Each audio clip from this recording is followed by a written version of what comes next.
আপনি রমাদান মাসের বাজার এই শাবান মাসে করে ফেলার চেষ্টা করেন, পারলে ঈদের শপিংটাও করে ফেলার চেষ্টা করেন। রমজান মাসে বেশি বাইরে যাবেন এবং টাকা পয়সা নিয়ে গিয়ে যে স্ত্রী সন্তানের হাতে দিয়ে দিবেন না, যাও বাইরে গিয়ে মার্কেটিং করে আস।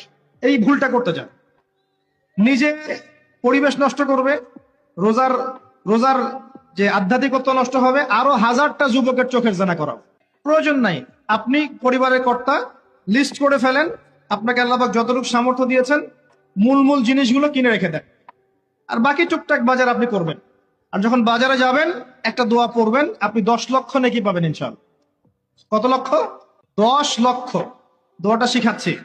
দোয়াটা হচ্ছে লা ইলাহা ইল্লাল্লাহ ওয়াহদাহু লা শারীকা লাহ লাহুল মুলক ওয়া লাহুল হামদ ইউহয়ী ওয়া ইউমীত ওয়া হুয়া হাইয়্যুন লা ইয়ামুত বিয়াদিহিল খায়রু কুল্লুহু ওয়া হুয়া আলা কুল্লি শাইইন কাদির।